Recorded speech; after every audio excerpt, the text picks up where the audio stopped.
Bueno, Isabel, primero que nada, muchísimas gracias por tu tiempo, por compartir este ratito en este caso conmigo, pero con la facultad.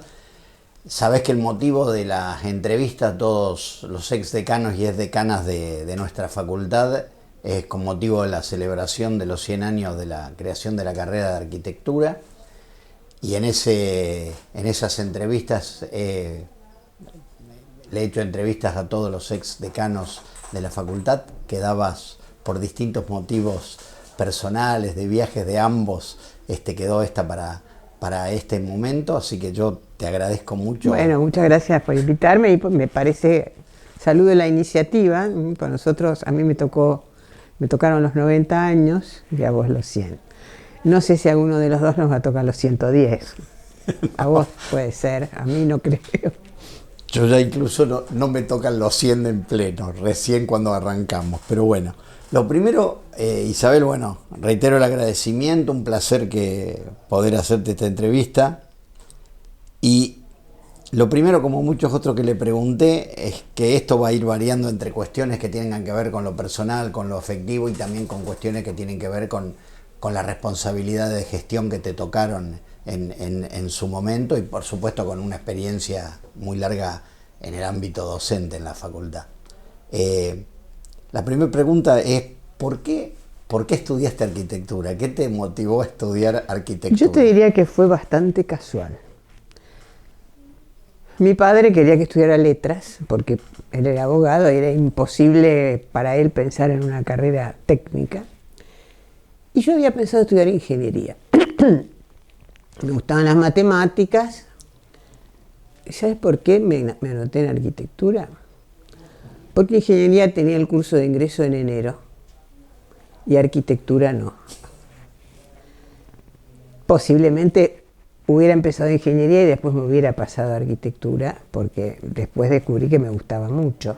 Pero en ese momento yo creo que hay una elección que muchos chicos jóvenes, sobre todo cuando no tienen parientes o antecedentes en la familia, muchas veces es casual. Hay otros que no, que nacen con la idea de lo que quieren ser. Yo en este caso fue casual.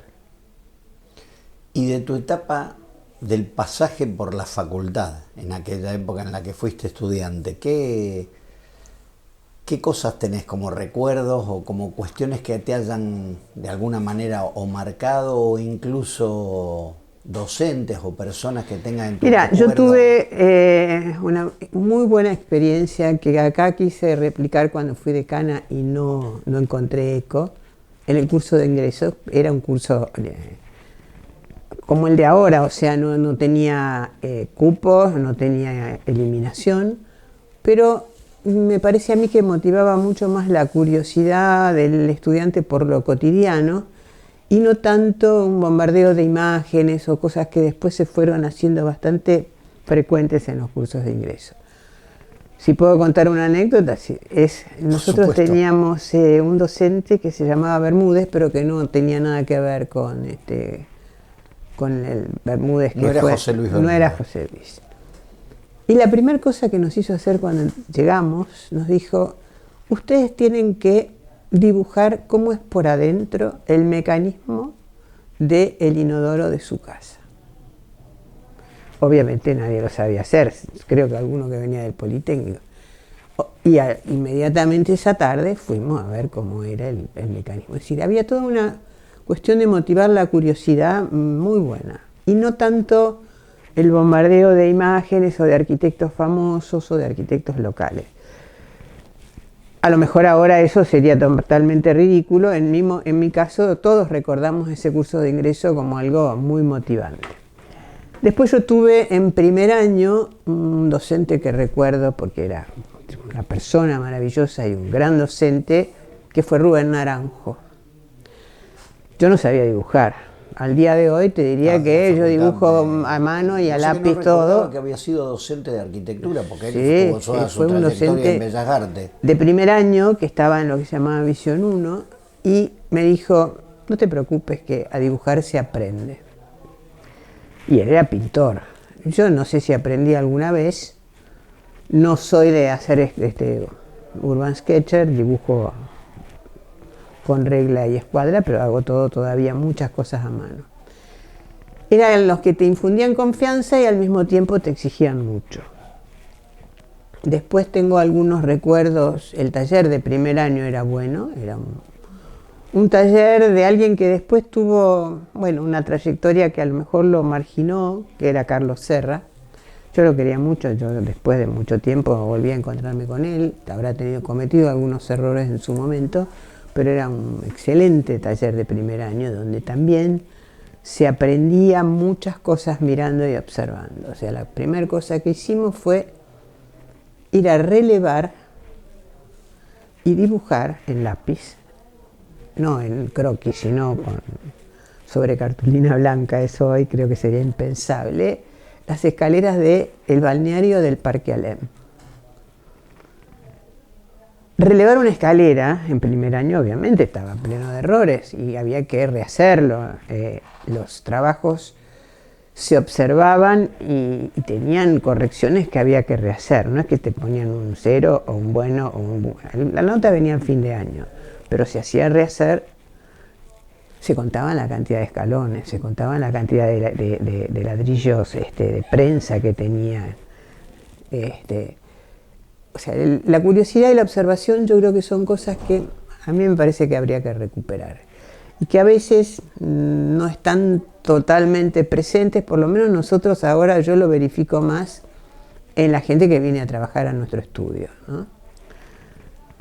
Uno los manda a ver una carpintería de un edificio que a uno le gusta y que uno como adquirió esa costumbre, no digo que solamente por esos cursos, también porque es imposible proyectar sin mirar cosas que hacen otros. Obvio. Y no pueden mirar. No saben mirar. Se les olvida o tienen que ir corriendo a la máquina de nuevo a mirar porque o sea, me parece que la experiencia de la observación, de la curiosidad, es algo que nosotros teníamos, a pesar de que después tuve una muy mala facultad. A mí me tocó, tuve la suerte de hacer primero y segundo año completos, hay gente que no lo pudo hacer. Y en tercero se eliminaron muchas asignaturas. ¿A dónde te tocó a vos eso, el primer y segundo año, físicamente? ¿Dónde físicamente me tocó en ingeniería? En ingeniería. En tercer año, que fue cuando nos mudaron acá, donde ahora es psicología, desaparecieron asignaturas que para mí eran importantes y que nosotros no tuvimos. Yo alcancé a dar estructuras 1, nunca más di estructuras. Alcancé a dar, por suerte, matemáticas 1, matemáticas 2. Y algunas asignaturas que, si bien este nuevo extraño plan de estudios había eliminado, los docentes las siguieron dando como si nunca hubiera cambiado nada. Una de ellas fue implementación, que yo hice visión 1 y visión 2 con los profesores del viejo plan de estudios. En segundo año lo tuvimos a Cerón, donde dábamos color, dábamos muchas cosas que hoy me parece que ya no se dan más. Porque a lo mejor no hay que darlas, no es que la nostalgia me parezca siempre lo bueno. Pero no están como curricular en este momento, están como optativas. Están como optativas y eso, bueno, sí, otra discusión. Una discusión. En tercer año ya implementación era como en algunas cátedras, en algunos talleres, como era el taller vertical, no se daban. Yo la di porque... ¿Esa era la implementación ya con Marega? No. Yo tuve la suerte de tenerlo a Fernando. Anterior. Marega me parece a mí que o era el titular o era el adjunto junto con Cerón. A mí por suerte me tocó Cerón porque Marega era una persona con muchas dificultades para relacionarse con la gente. Esa es mi impresión, pero yo no lo tuve como docente.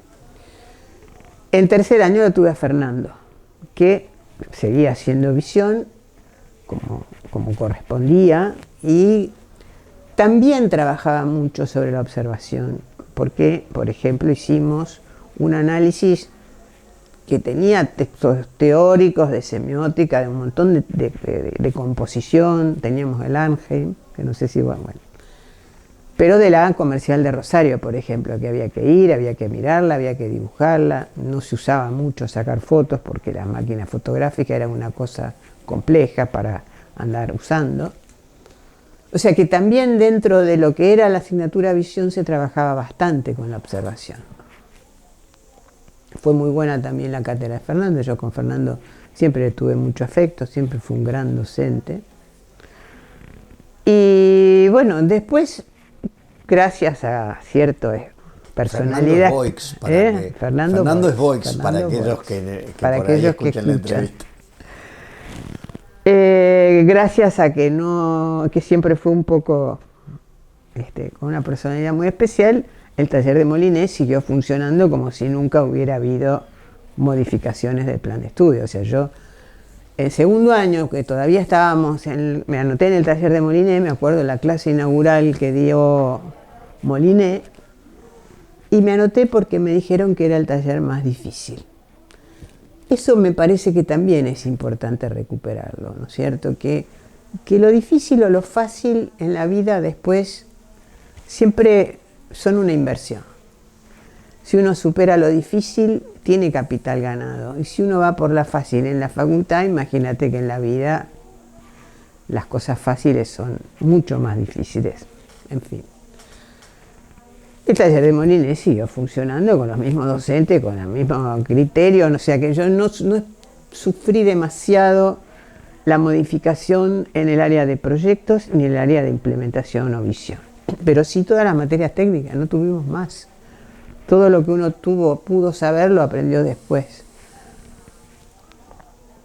La única cosa, digamos, rescatable o positiva, porque yo siempre veo en general el vaso medio lleno, es que nosotros, tal vez por una cuestión generacional o social, desde el primer año empezábamos a pedir trabajo a los estudios, que nos explotaban, porque ahora si quieren hacer una PPS y no les pagás, no aceptan.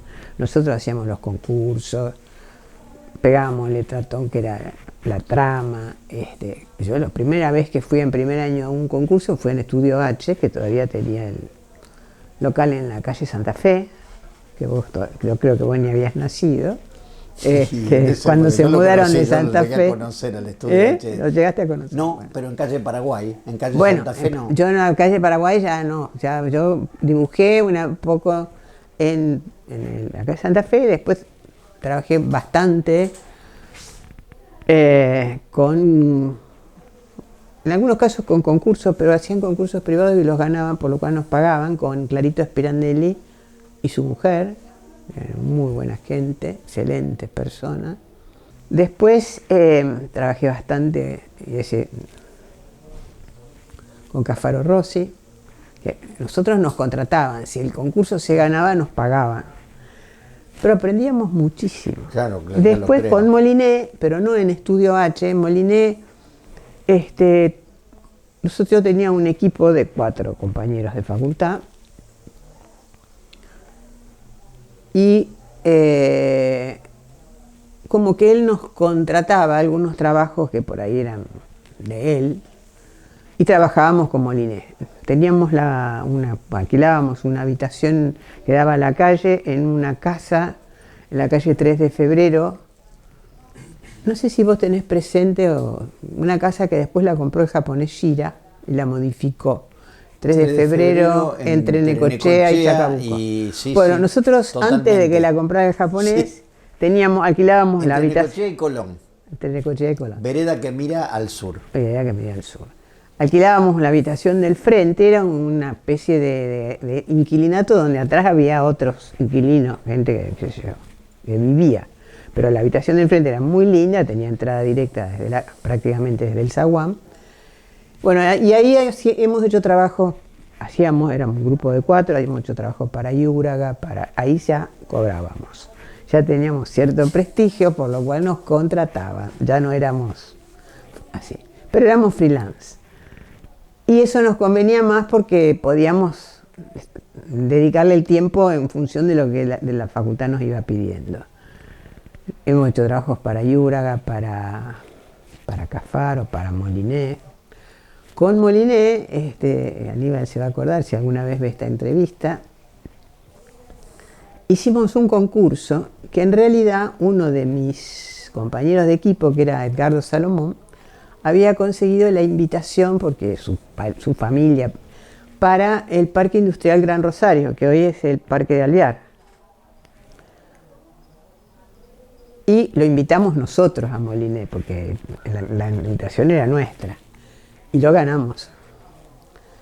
Después, como había un equipo de ingeniería que estaba muy vinculado también al grupo del Parque Industrial, que era una corporación o una asociación civil de industriales pequeños de la ciudad, nos pidieron que nos asociáramos con el grupo, que eran 2 o 3 ingenieros, que estuvimos trabajando bastante tiempo e hicimos el proyecto de infraestructura, los trazados, los loteos, todo eso lo hicimos nosotros, que todavía éramos estudiantes de la facultad.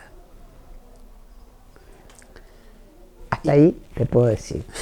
Y te hago una pregunta. Y de esa etapa de la facultad, ¿cómo nace o cómo recordás vos que nace tu vocación docente? O ¿cómo empezaste también a la actividad docente? Porque todo el mundo que estudia se queda en la facultad para ser docente. Y vos pues hiciste una gran carrera docente. A lo mejor minimizo ciertas experiencias, pero también tuvo algo de casualidad. Yo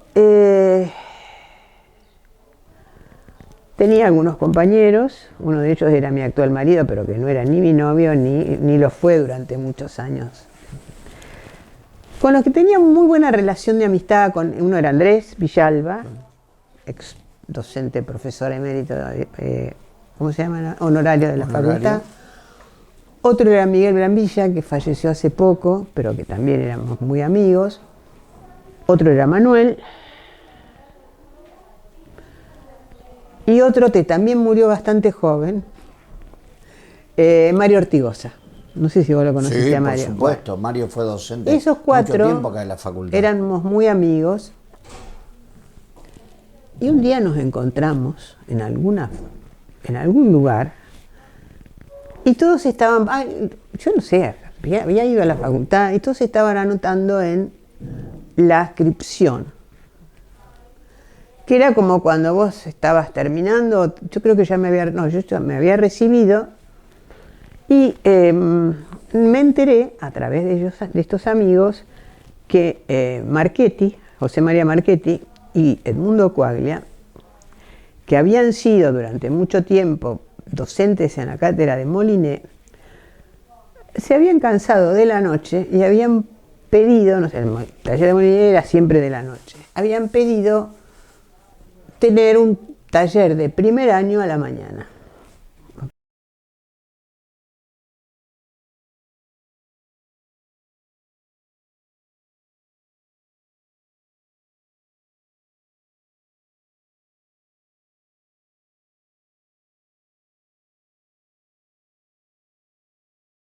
Gratis. Ahora intentamos es que no lo deben ser, no lo debíamos haber hecho, pero yo me anoté porque sentí como, digamos, me sentí gratificada de que hubieran pensado en mí también para hacer este trabajo. Marchetti me conocía porque yo había sido alumna de Moliné y sabía que yo era dedicada, o sea, una vez que por casualidad me anoté, después siempre fui una alumna bastante dedicada. Y bueno, ahí hice una experiencia de docencia que fue, no voy a decir el año va a quedar con interrogantes. No te estoy preguntando. Pueden preguntar por las redes después, pero no va a quedar para el futuro. A propósito, no te pregunté ni un solo año cuando eras. Bueno, pero yo ya antes de ese año, que fue el año en que yo ya me acababa de recibir, creo que la cola era para buscar el diploma cuando me invitaron a ser adscripta, yo siempre tuve la inquietud, también bastante apoyada por mi familia, porque mi padre era un gran viajero, y yo quería ir a hacer algo al exterior.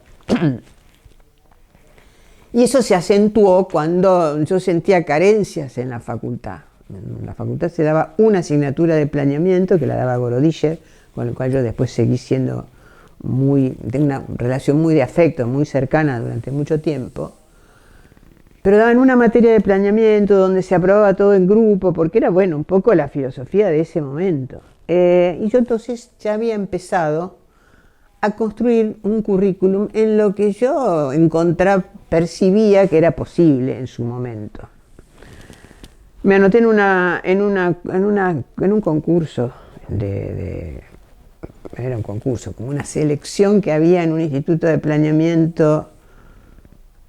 Ese momento se llamaba IPRUL, me parece, o IPRUL o IPTV, porque cambió de nombre en varias oportunidades, que lo dirigía Goro Discher.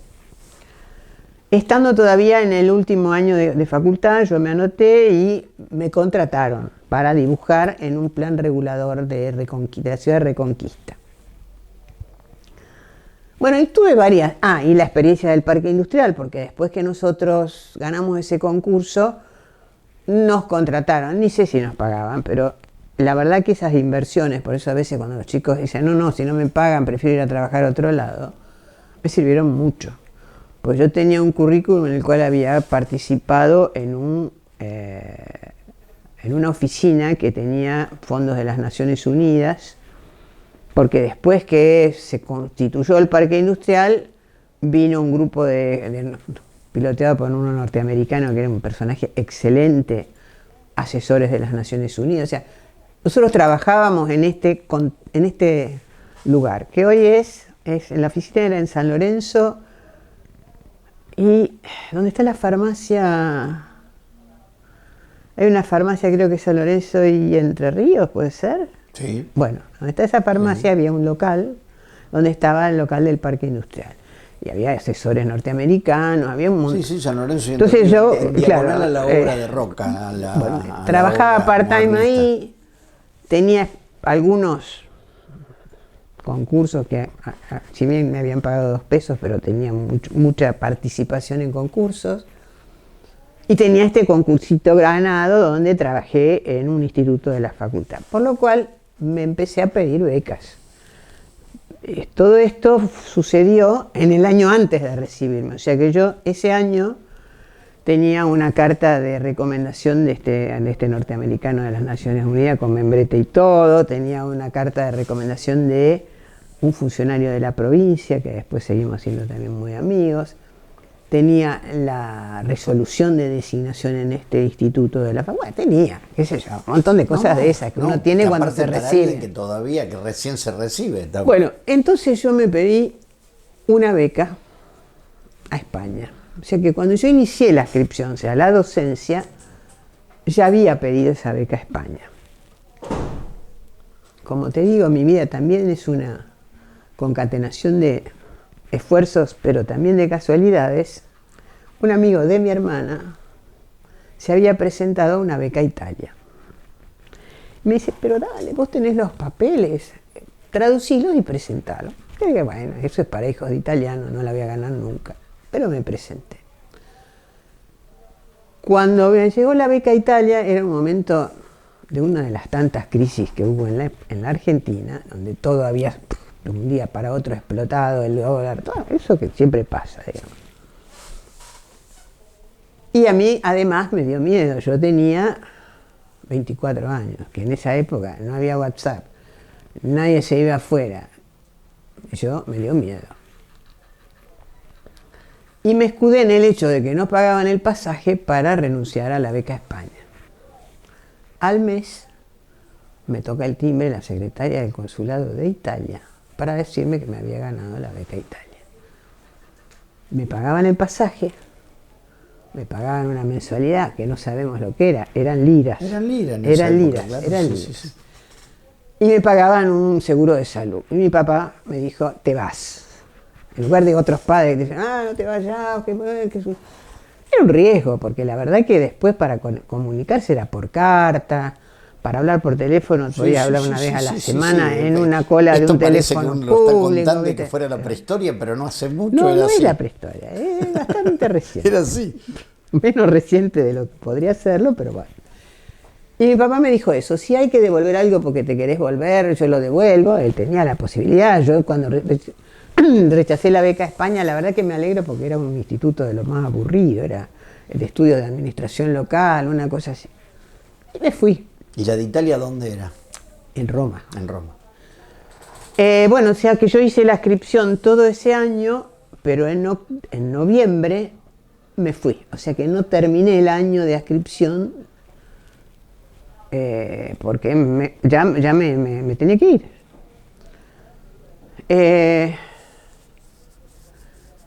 Me quedé casi 3 años en Italia. Una experiencia maravillosa. No eran de posgrado, era una cosa bastante híbrida, porque uno iba y tenía que anotarse en asignaturas de grado, pero después hablabas con el docente y el docente tenía, no, pero si vos ya estás graduado, hace como una inscripción. Era como una especie de inscripción docente mixta.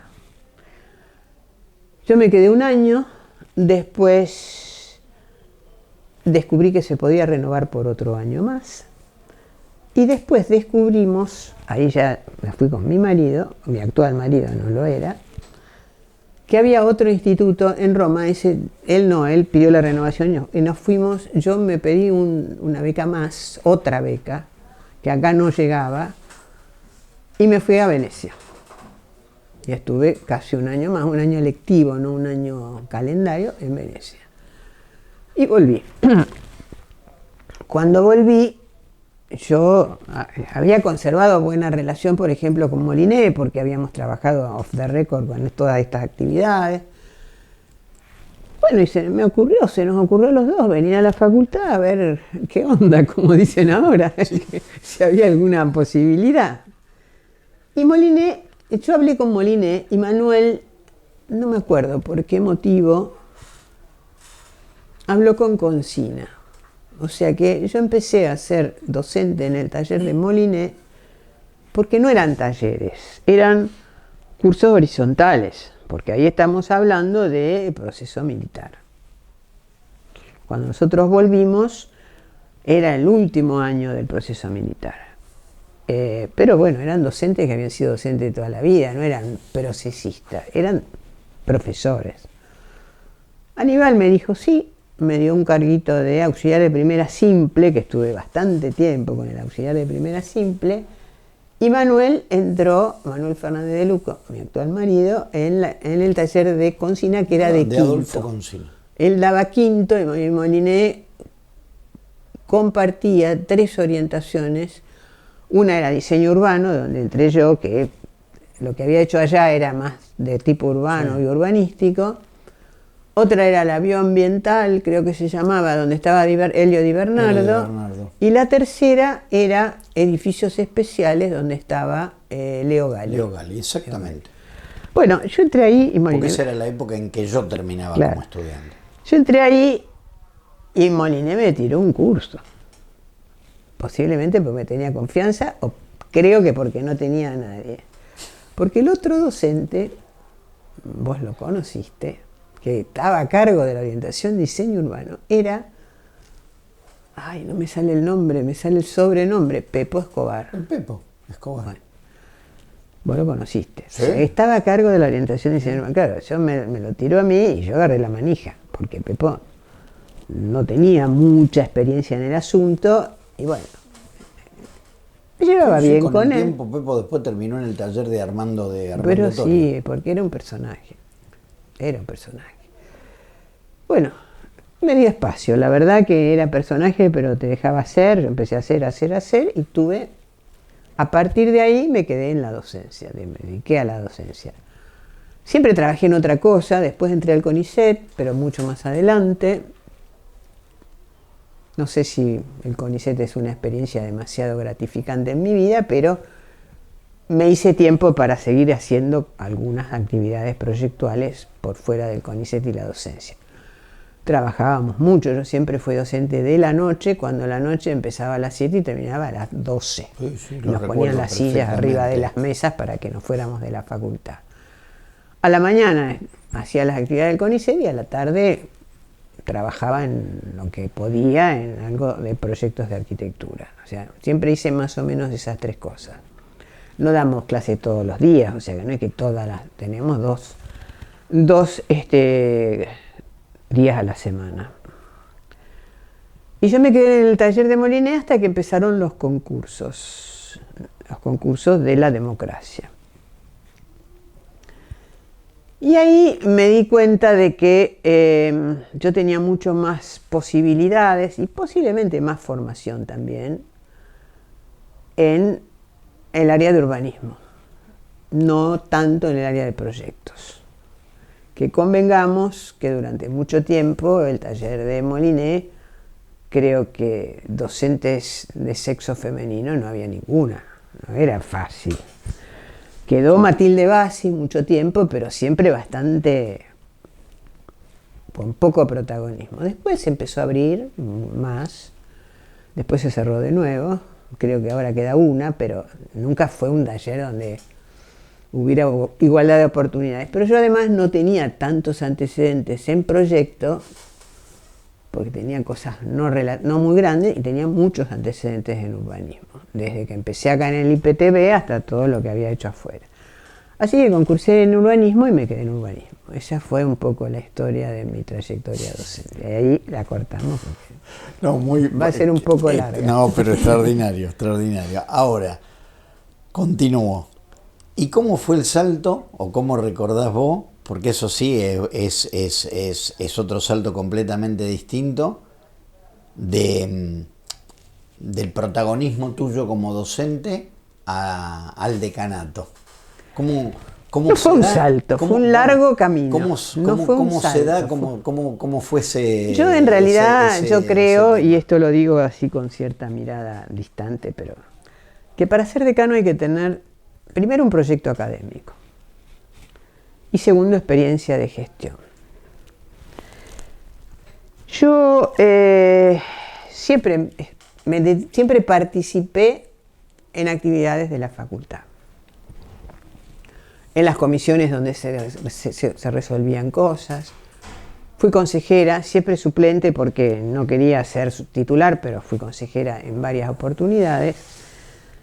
Y es más, en una oportunidad yo no tenía trayectoria, digamos, de vinculación con el sector político con el cual después fui secretaria académica y decana. Es más, yo fui consejera de la minoría, que Juan José acordará, cuando Daniel Vidal no fue reelecto como decano.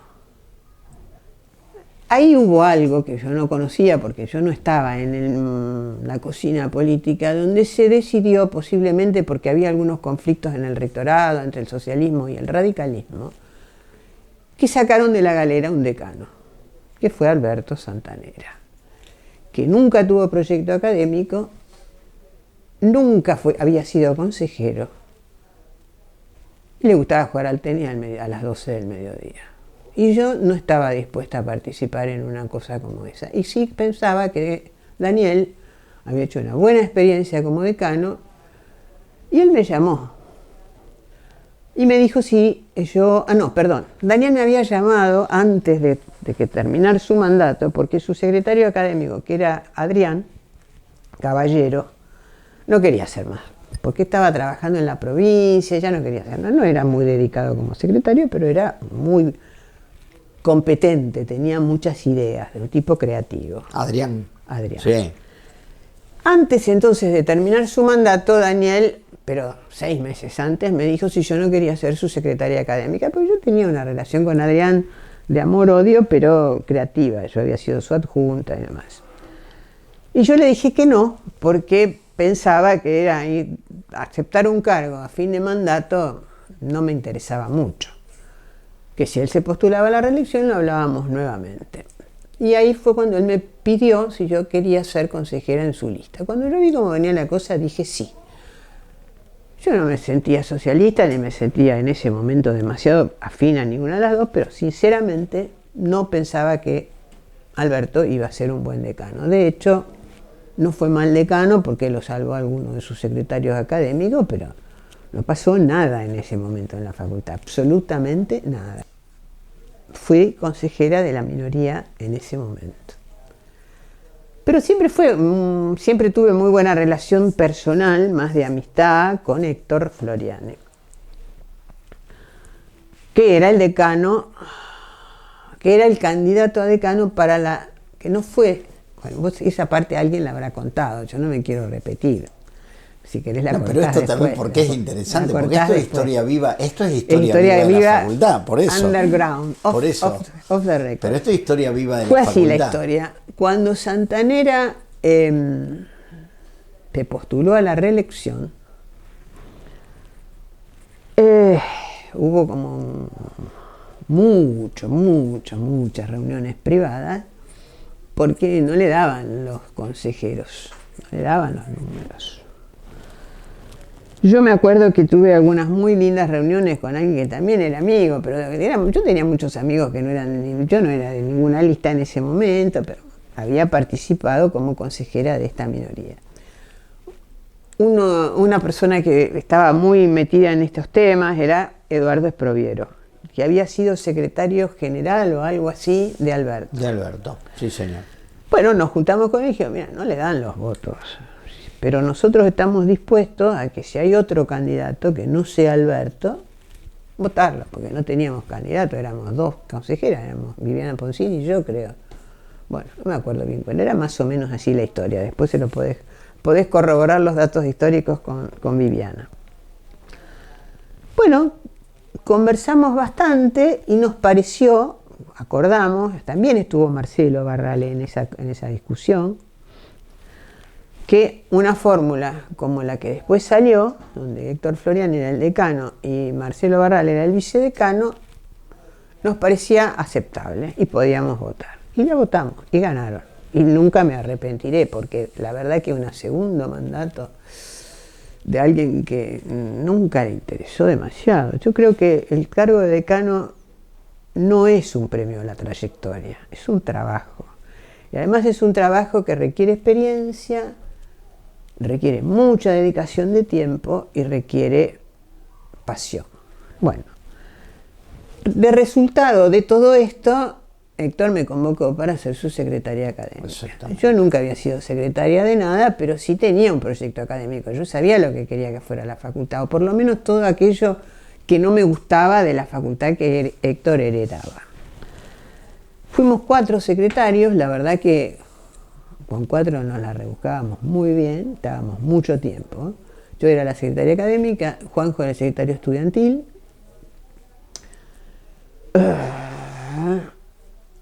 Eduardo era el secretario de investigaciones. ¿Y qué me está faltando? Me está faltando uno. Ya me voy a acordar, Juanjo se va a acordar. ¿Y posgrado, alguna de esas cosas? Posgrado, no, porque en ese momento estaba junto era con investigación y posgrado. Extensión, no sé si estaba. Extensión, que por supuesto era... Pero era un excelente tipo que yo después seguí trabajando con él a pesar de que no le dieron cargo y quedó bastante dolido con la facultad, que era Alejandro Romagnoli. Ahí me acuerdo. Alejandro Romagnoli. Alejandro, tipo fantástico, que la parte, digamos, si el festejo de los 90 años fue lindo y yo estoy muy orgullosa de ese festejo, yo creo que sin Alejandro no lo hubiéramos podido hacer. Es más, esos prismas que hoy la facultad dice, ay, pero no los mejoramos, no tenemos recursos, fueron gestionados y conseguidos gratuitamente en 100% por Alejandro. Porque él tenía muchos contactos, un tipo que hacía stand, se dedicaba a eso, y consiguió la madera, la Cámara de la Madera, con la cual él tenía un montón de contactos. La mano de obra, una fábrica de muebles de oficina, que ahora no existe más, que se llamaba DG. DG, sí, bueno, de Daniel González. Y la pintura nos la regaló Alba. O sea que fíjate si se puede ponerle las 4 patitas que le faltan y que nunca le pusieron, por ejemplo. O pintar de negro los 4 que quedaron blancos porque no tienen la plata para poner. No solo eso, después vamos a hablar de los 90 años. Consiguió, y conseguimos, porque yo me la pasaba mandando los mails, hablando, que yo me traían los contactos, pero toda la fachada de lo que se ve, el involucro de la facultad que da al patio nuestro, se pintó con pintura regalada por Alba, gratis. Y Alejandro era un tipo muy activo, muy creativo y que tenía esa mirada. Obviamente hoy yo después tuve otro que era fantástico, que era Javier Elías, también fue un muy buen secretario de extensión. Bueno, nada, yo fui secretaria académica de Héctor, seguí siendo docente de urbanismo de la noche y ahí adquirí experiencia de gestión, porque hay una componente importante y es que los decanos no participan de las reuniones de consejo. O sea que el decano que no ha sido consejero nunca entiende cómo funciona realmente la cocina interior de los consejos. Y Héctor inventó algo que después quedó y ahora a todo el mundo le parece que siempre fue así. Y no era así. Que los secretarios éramos los secretarios de comisión del consejo directivo. Con lo cual... Sí, hay por lo menos en el estatuto que está redactado y que debe ser de esa época, el último que está, figura de esa forma. Figura eso. A lo mejor ya existía, Héctor que lee todo y yo no, lo leyó y dijo esto nunca se implementó, yo lo voy a implementar. Con lo cual nosotros adquirimos, yo personalmente, Juanjo tenía más experiencia porque él había sido consejero estudiantil, militante estudiantil, yo había sido solo consejero de una minoría que era bastante minoritaria, éramos dos, o sea que, pero yo ya había participado en el consejo directivo. Pero ahí teníamos adquirimos una gimnasia sobre qué expediente poner arriba, sobre qué expediente que salga rápido, y sobre todo, yo creo, y eso a mí me parece que después se perdió, me puedo equivocar, mantener una relación educada entre los consejeros. Porque la presencia nuestra presencia, y yo en eso humildemente me considero una persona que tiene muchas limitaciones, pero sé manejar con calma, con respeto a las personas. Sé cómo la gente necesita ser tratada para no explotar, para no... Y no era fácil, porque muchos vos los conociste. Pero digamos que el manejo personal, el hacer reuniones permanentes con los consejeros y no solamente los de la propia... Bueno, yo tuve, en ese momento teníamos consejeros, no voy a nombrar, pero muy, muy dedicados, muy serios de la oposición, que nos pisaban los talones todo el tiempo y con muchos argumentos, muchas prolijidades. Yo recuerdo, porque eso era para ponerlo en un museo, Hugo Heisman, que era en ese momento consejero de la oposición más opuesta, después se cambió un poco, pero porque uno no lo hace por cambiar de bando, sino porque cree en un proyecto o cree menos o más en otro. Tenía una carpeta de consejero de la oposición, era un lujo. Es más, si a uno se le perdía alguna cosa porque no estaba lo suficientemente documentada, Hugo la tenía. O sea que a nosotros hacía los deberes. Nos exigían mucho, pero en un marco de respeto, de no agresión, que a mí me parece que después se perdió. Es mi impresión. Yo tuve, como decana, tuve un privilegio que solamente tuvo Armando, que es la lista única. Sí, señor. Y modestia aparte, creo que yo la supe gestionar para que fuera única. Creo que gestionar la lista es una actividad previa a las elecciones, fuerte, dura, difícil, pero que hay que hacer. Bueno, yo adquirí experiencia ahí. Yo no me hubiera animado a aceptar el cargo de decana si no hubiera hecho esa experiencia previamente. Me divertí un montón, fui muy exigente, a nosotros nos tocó la primera acreditación cuando nadie tenía idea de cómo era la acreditación y nosotros teníamos todo mal. Ahora parece que sí, lo dejamos muy ordenado, pero nosotros teníamos un secretario administrativo, se llama administrativo el cargo que tenía Antonio. Sí, director general de administración. Bueno. Eso cambió ahora. Se llamaba secretario administrativo. Bueno, el secretario administrativo, que no era secretario, está bien haberle cambiado el nombre porque no era un secretario, porque era atornillado al sillón. Ese era lo más grave que pasaba. Sí, además no es un cargo, no había, docente, nosotros no como, mira, nosotros empezamos como consejeras de la minoría con Viviana a exigir que hubiera un listado completo de los cargos docentes. No existía. Lo pedimos como minoría, éramos dos, lo pedíamos, pero por lo menos lo pedíamos para que quedara registrado el pedido. Además es incomprensible que no existiera un listado docente. Había un de hecho, pagar los sueldos. donde él manejaba los cargos docentes y no docentes. Y además manejaba las subrogancias de los no docentes. Entonces a uno le demoraba la subrogancia un montón y a otro se la daba enseguida. Bueno, una cosa que era horrible. Cuando nos tocó la acreditación, yo te aseguro que ahí Sí, que eso, a mí me afectó. que eso no es una potestad de ese puesto, sino una potestad del decano. Sí, pero el decano no podía hacer nada con algo que no existía y que había que construir en 6 meses, un año. Yo creo que ahí me afectó la salud, por eso yo después pedí licencia de 2 años, porque realmente tuve un problema de salud muy serio, porque fue un horror. Nosotros, creo que la última noche nos quedamos, Héctor y yo, sin dormir, porque había cosas que... Bueno. Yo quiero reivindicar la memoria de 2 personas que salvaron eso, que uno fue Enrique Ortega, y la otra, que tuvo final más triste, fue Ana Verón. Ana era la persona que trabajaba en relación directa con alumnado, no me acuerdo exactamente. Despacho. Acá me soplan. Él nació acá en la facultad. Sí, claro, bueno. Bueno. Después le tenemos que hacer una entrevista también. Y Ana tenía, como sabía que el secretario de administración tenía un cuadernito que además manejaba como quería y además le decía al decano las cosas que él pensaba que había que hacer. Era un desastre. Ana llevaba su cuaderno paralelo, tenía todas las resoluciones.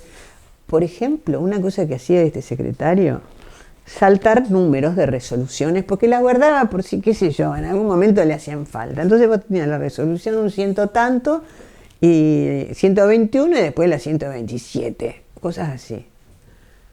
Faltaban resoluciones, no estaban archivadas. Bueno, el que tenía, obviamente, su Excel paralelo era Enrique Ortega, que era otro lujo como no docente, fantástico. No, aparte gran consejero directivo por los pero no eran, docentes. Si hay alguien pero que primero sabía... eran buenísimas personas, pero además eran gente que tenía una experiencia en la administración porque les gustaba. Lo hacían realmente con una gran dedicación. Acá hay muchos no docentes que son así, gente inclusive, algunos que lo formó Enrique, que son excelentes. Bueno, esos 2, sentaditos con nosotros, hicimos todo lo que construyó Viviana, que también casi de sale en Canas Verdes, que ella era, no me acuerdo qué cargo tenía, subsecretaria académica, consejera, no sé qué, pero armamos todo el listado de las resoluciones que no existían, y la lista de los cargos que nadie sabía quién tenía, dónde estaban, cuántos tenía cada uno. Fue una cosa agotadora. Con malas computadoras, con programas. La otra persona que ahora me olvidé de mencionar y que realmente también nos dio una muy buena mano, era la secretaria estudiantil, que no era Juanjo, era Gache Ballina. La verdad que Gache se puso también la acreditación al hombro, escribió y redactó todo lo que era la parte, ayudada por otra no docente que también era de lujo, que es Leticia. Sí, señor. Que en ese momento era brava. Hace poquito se jubiló. Era bravísima, pero realmente fue otra persona que salvó la acreditación, porque Leticia se sentó, pero Gache trabajó muchísimo. La verdad que también fue un muy buen aporte para la acreditación. Con eso remamos bastante. Y después, algo que nunca me cansé de agradecerles, los que nos dieron una mano impresionante fueron la gente del litoral, Miguel Irigoyen, porque ellos, como los santafesinos son, parecen germánicos, como sabían que tenían todo en regla y que eso iba a causar una muy buena impresión, hubo como una primera inscripción en que se inscribieron 3 facultades. Una fue el litoral, la otra me parece que fue Córdoba, el otro La Plata, no sé, 3 grandes. Hicieron la acreditación primero. Entonces vinieron Miguel Irigoyen y Carlos Sastre, que era su secretario académico, a Rosario. Después fue decano, Carlitos, sí. Y sí, fue decano cuando yo fui decana. Y nos dieron un seminario de todos los problemas que nos íbamos a encontrar, porque obviamente eran programas informáticos complicadísimos, durísimos, de esos que te daban error. Bueno, Ellos nos dieron todo un seminario y nos pasaron su documento. O sea que eso fue para nosotros una ayuda impresionante. Sí. Bueno, y eso realmente además me consta que Miguel y muy Carlos generosos, eran, porque nos podrían haber dicho, sí, háganlo ustedes como les parezca. Además que muy buena sabían gente. muchísimo ese tema. Sabían mucho, ellos también nacieron con el cargo abajo del brazo, porque habían sido todo, consejero estudiantil, secretario estudiantil, pero siempre lo hicieron con mucha seriedad. Y la verdad que no tenían por qué. Y nosotros eso nos ayudó mucho. Y por último, creo que también en la acreditación nos ayudó mucho, y eso hay que cuidarlo mucho, la actitud de los docentes. Porque en ese mismo momento, en Córdoba, pasó algo que acá llamamos que no pasó, pero en la próxima no sé si pasará. En Córdoba se pelearon en público, por ejemplo. Vinieron los pares evaluadores de CONEAU y empezaron a ventilar las disputas. Y eso que Córdoba tiene un nivel académico muy alto. Sí, sí, pero blanquearon todas las disputas, todas las cosas las blanquearon. Nosotros tuvimos una muy buena disposición del cuerpo docente, del cuerpo no docente y del cuerpo estudiantil. Porque el cuerpo estudiantil, que también podría haber ventilado, está bien que había creo que 4 consejeros de la franja y 3 del socialismo, que eran muy buenos consejeros, y uno que siempre estaba por ahí, que supongo que era de, no sé, de qué, del ALDE o de alguna otra cosa. Sí, o del ALDE o de... Pero todos se pusieron al hombro la acreditación, nadie sacó los pies del plato, y nadie mintió tampoco, porque podrían haber dicho, no, la verdad que fueron muy buenos. Y después nosotros hicimos algunas cosas, tal vez por ingenuidad, por inexperiencia, pero que después resultaron bien. Había que hacer una cosa que era muy perversa, que era el accede, que era un examen, que no sé si en la segunda acreditación lo hicieron, ya me parece que no. Pero yo lo recuerdo, porque yo ya era docente de la facultad, me el acuerdo cuando se hizo el accede. En otra facultad, incluida la de Santa Fe, lo habían hecho con 20, 25 alumnos. Y nosotros, no sé por qué, por naif o por ingenuo, pero nos salió muy bien la jugada, no lo hicimos pensando. Lanzamos una convocatoria y se anotaron 800 alumnos.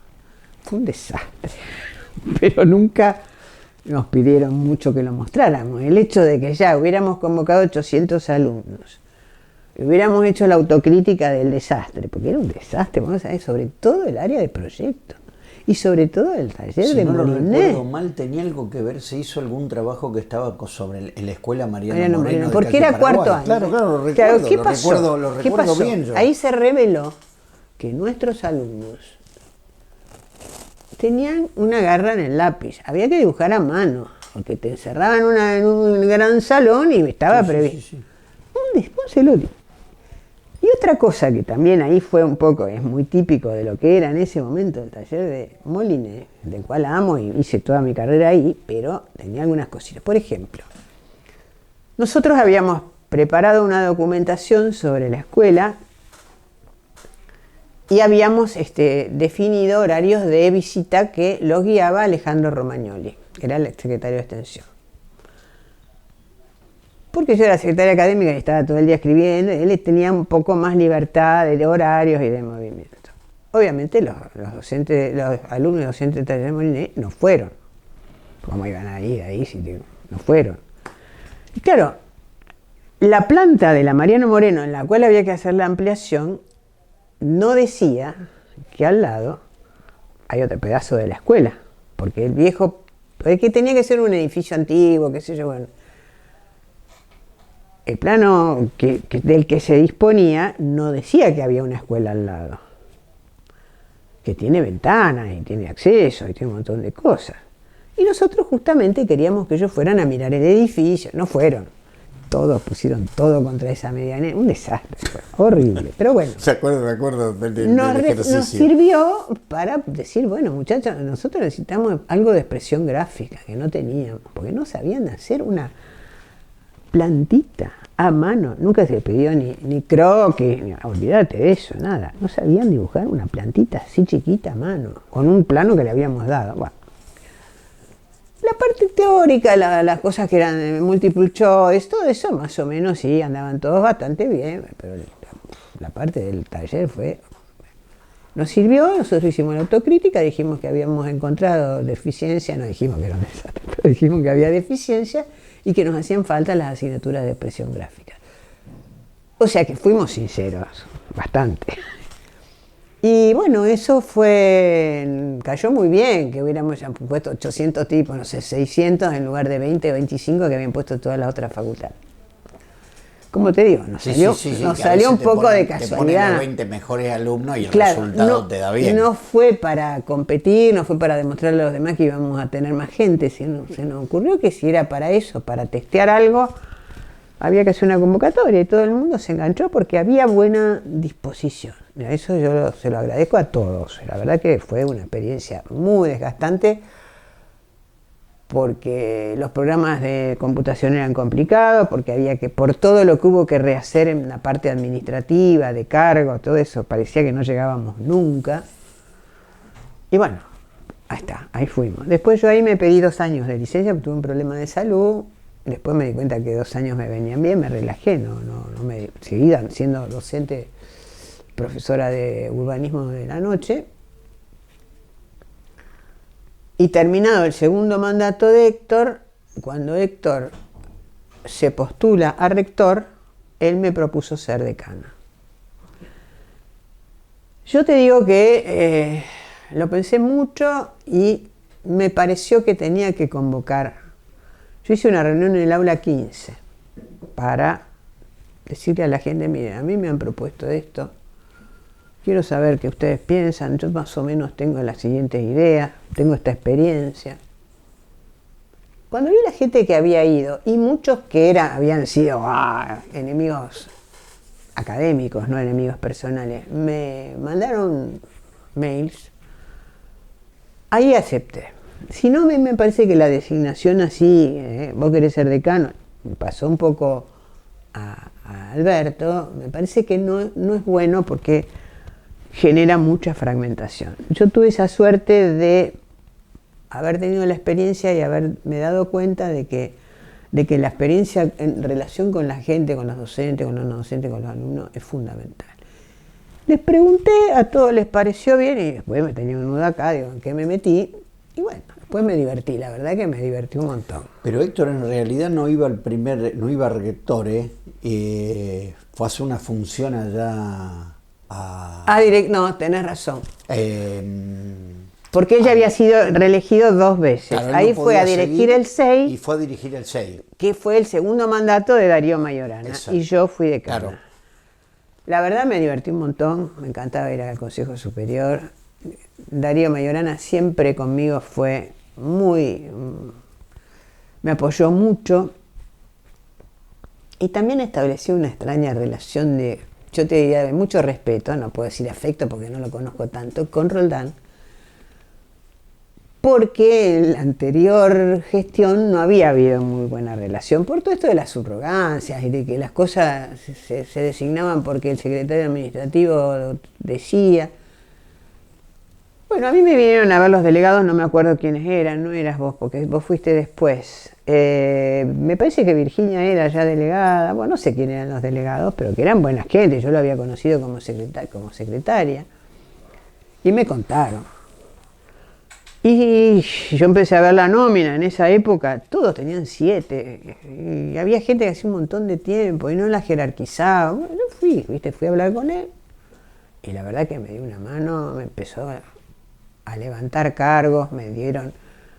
No pedí mucho, no teníamos necesidad de demasiada gente nueva, pero sí, casi todos los 7 pasaron a 6, muchos 6 pasaron a 5. Cierta justicia en función de la... Y eso te da un margen para trabajar muy distinto. La verdad que eso para mí fue el apoyo que tuve de Roldán, que no tenía por qué, porque sabía que yo no era peronista, tampoco era antiperonista, qué sé yo, venía de...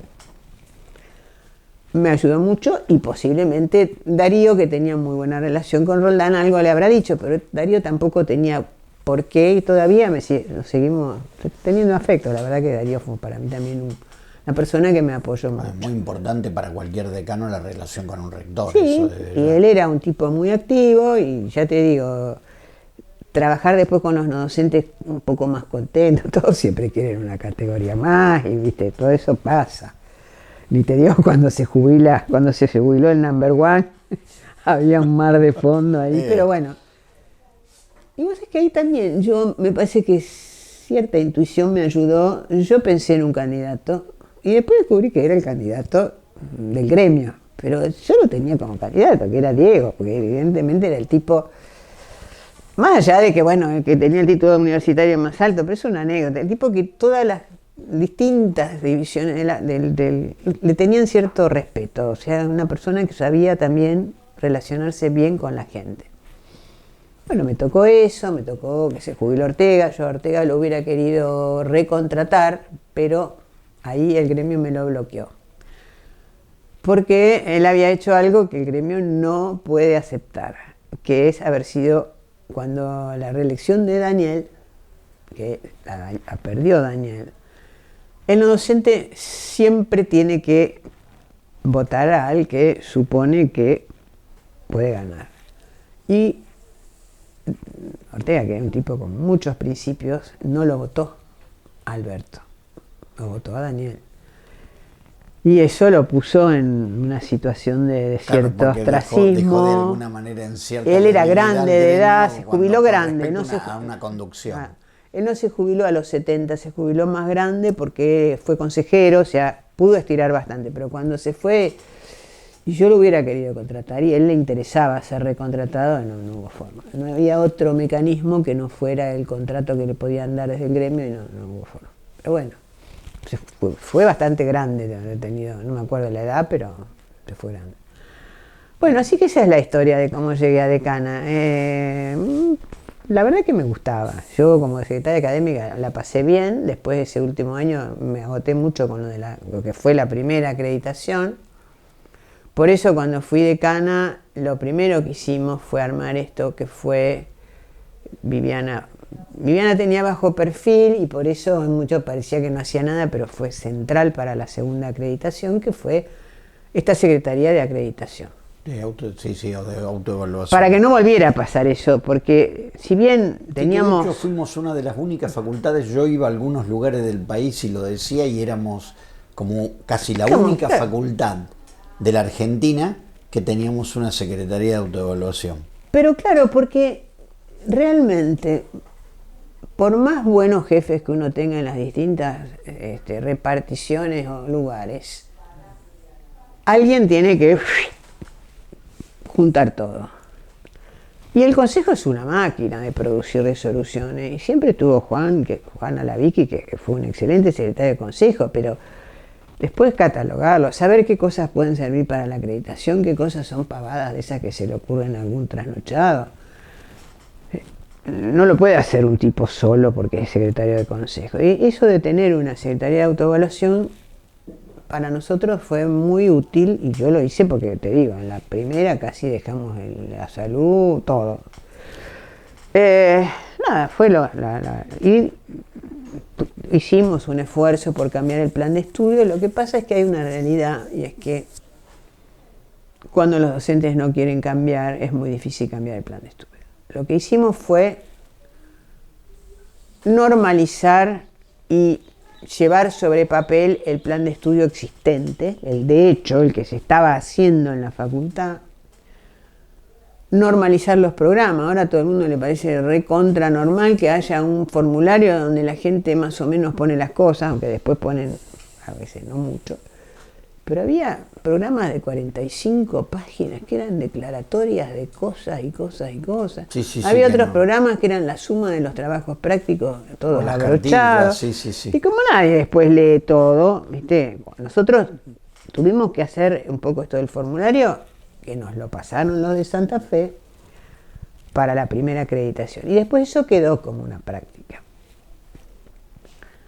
Pero hay ciertas cosas que yo creo que son debilidades de nuestra facultad intrínsecas, que vienen por lo menos desde la década del 80, que no las pudimos incorporar a pesar de que el plan de estudio dice que sí.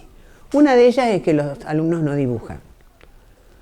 eso que parece antiguo, vos no sé cómo dibujan la gente de Córdoba. Yo tengo 2 doctorandos, que ahora los invité para que den una charla en un seminario, que dibujan muy bien, dibujan una tesis de urbanismo. Vos no podés hacerla solo leyendo el Google. Acá nuestros alumnos lo sientan, sobre todo en los talleres. No sé cómo será el tuyo, yo conozco el de Molina, con el cual me he charlado y se lo he dicho, Aníbal.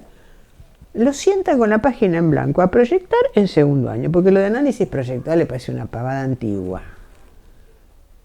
Yo un día me senté con Aníbal y le digo, Aníbal, ¿vos te acordás que cuando yo fui alumna tuya en la facultad de allá, el análisis era una entrega con nota, donde uno tenía que saber dimensiones, funcionalidad del proyecto? Y bueno, a lo mejor agarramos el Neuffer, ahora habría que irlo a que se sienten en el baño de un hotel 5 estrellas. Pero los chicos con el papel en blanco improvisan y los docentes lo que hacen es marcar los errores. No digo el tuyo porque no lo conozco, pero sí en otros. Tienen que proyectar, entonces, ¿no? Lo importante, la página en blanco, la creatividad, que los tipos no hacen. Arquitectura se estudia como cualquier otra Se disciplina. estudia y se dibuja.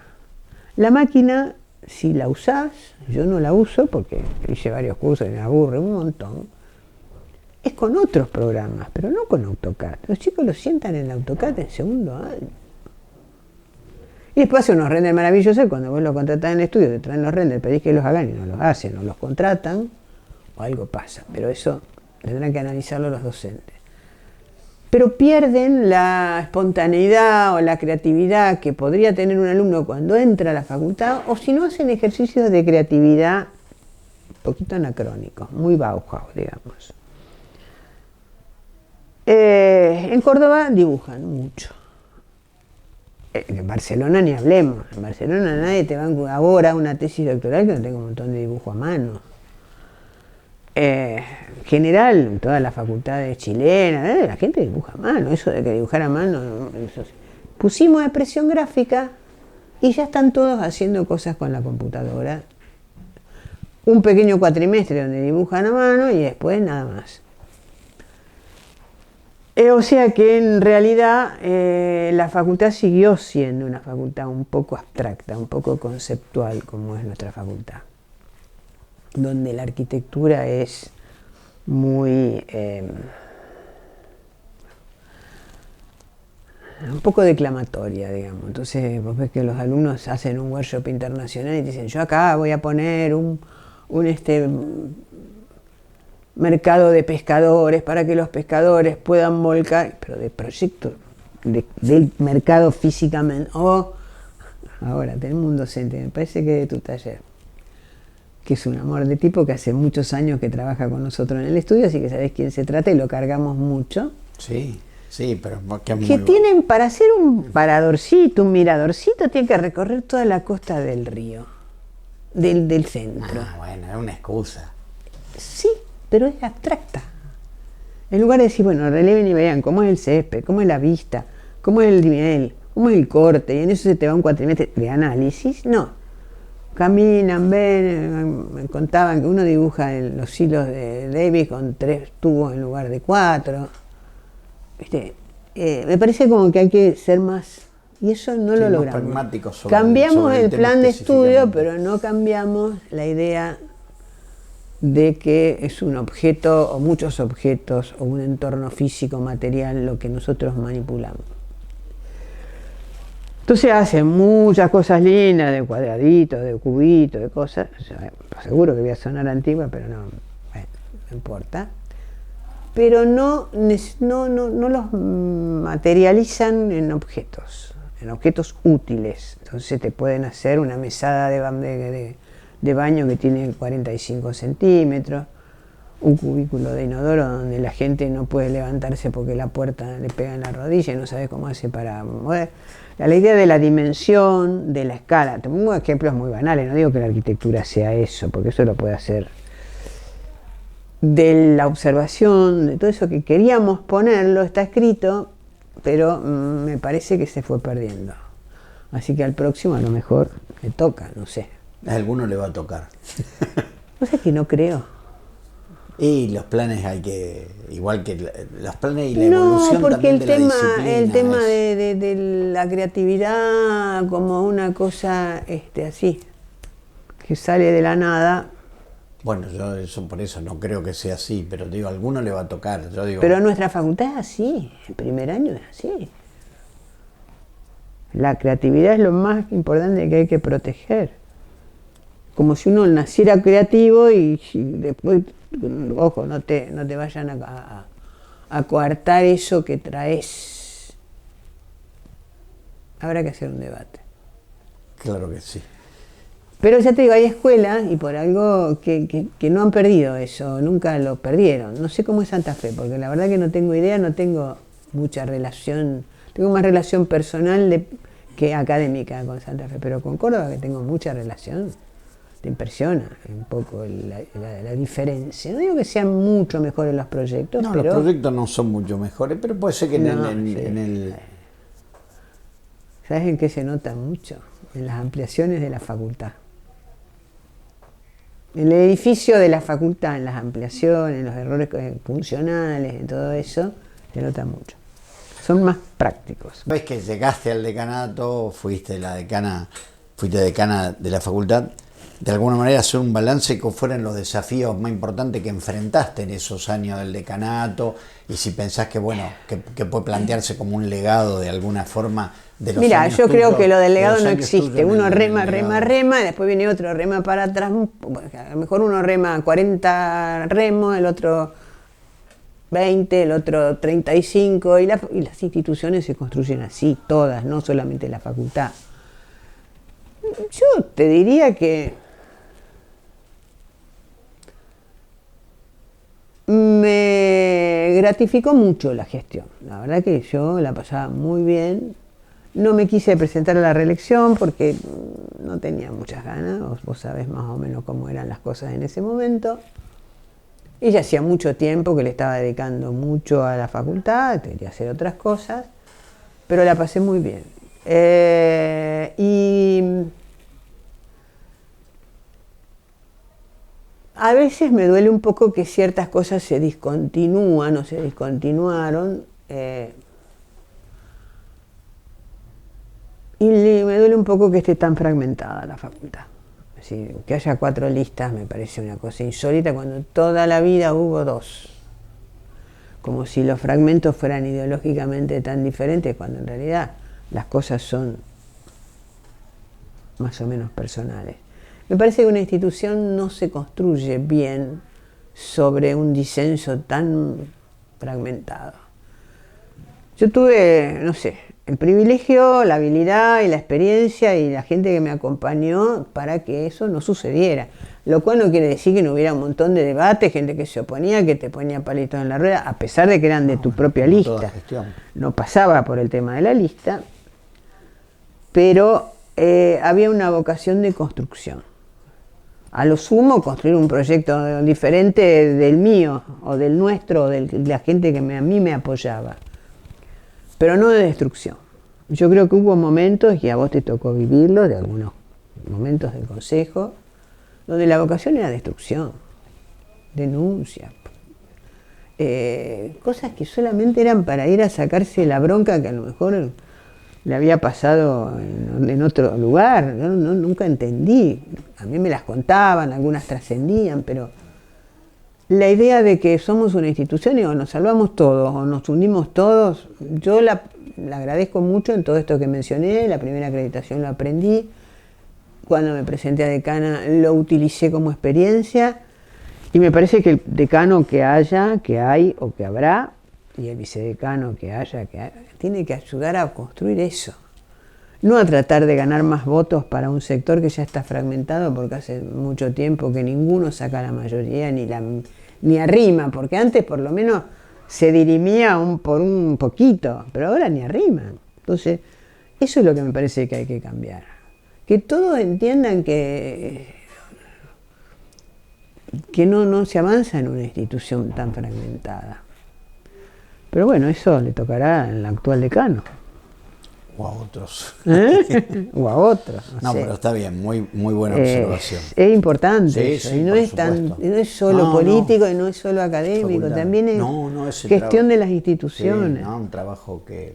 Por eso que Alguien vos se te ve y estado- si no, contraten un, vos has un sido- psicólogo de grupo, que no vos has sea sido- el que venía en un yo momento, conozco- yo me acuerdo ese que venía, que yo no lo voy a nombrar pobre porque lo conozco, que te tenías que presentar y cómo era tu sobrenombre, no.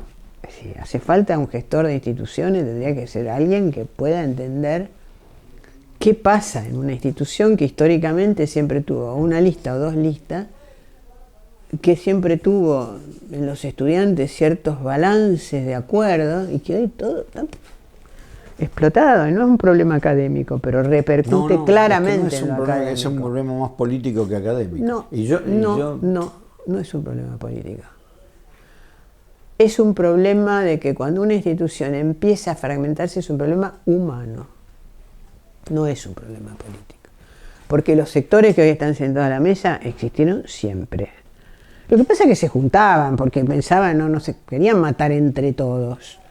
Yo me recuerdo de algunos consejeros, vos nunca participaste en los consejos, yo sí, yo me acuerdo, había un par de consejeros, uno era Brusa, otro era Laura Lagorio, que cuando había un problema que ellos no querían afrontar, hay una cosa del consejo que dice que vos tenés 5 minutos, te bajaban todas las reuniones de consejo por falta de quórum. O sea que se necesitaba el quórum de ellos y sin embargo la remábamos.